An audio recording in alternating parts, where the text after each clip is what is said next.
இந்த சின்ன வயசுலயே மத்தவங்கள பத்தி யோசிச்சு அவங்களுக்கு எந்த பாதிப்பும் வந்துடக்கூடாதுன்னு சாலையில வெள்ளத்துக்கு நடுவுல ஒரு தூண் மாதிரி நிக்கக்கூடிய இந்த சிறுவனுடைய வீடியோ பலரையுமே நிகழ்ச்சியில ஆழ்த்திருக்கு.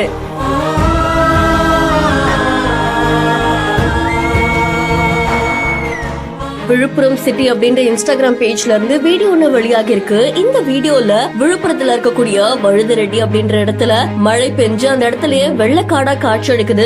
சாலைகள்ல முழுக்க தண்ணீர் நிரம்பி இருக்கு. இந்த நேரத்துல அங்க இருக்கிற ஒரு சின்ன பையன் என்ன பண்றாங்க அப்படின்னா சாலையில இருக்கக்கூடிய பள்ளத்துல யாரும் விழுந்துடக்கூடாது அப்படின்றதுக்காக அந்த சாலையில நின்னுகிட்டு எங்கெல்லாம் பள்ளம் இருக்கு அப்படின்றத காமிச்சு எந்த இடத்துல நீங்க போலாம் அப்படின்ற மாதிரி வழி காட்டுறாங்க. அண்ட் இந்த வீடியோ பலரையுமே நிகழ்ச்சியில் ஆழ்த்திருக்கு. இவ்வளவு சின்ன வயசுல ரொம்ப அழகா சமூக சேவை பண்றாங்க. யாருக்கும் எந்த பாதிப்பும் வந்துடக்கூடாதுன்னு யோசிக்கிறாங்க. தன்னை மீறி மத்தவங்களை பத்தி யோசிக்கிற இந்த சின்ன சிறுவனுக்கு பலரும் அவங்களுடைய பாராட்டுகளை தெரிவிச்சிட்டு வராங்க. அண்ட் இந்த வீடியோ உங்களை இந்த அளவுக்கு நெகிழ வச்சிருக்கு அப்படின்றத மறக்காம கமெண்ட் பண்ணுங்க. இன்னும் பல இன்ட்ரெஸ்டிங்கான வீடியோஸ்க்கு பிஹைண்ட் ஃபாலோ பண்ணிக்கோங்க.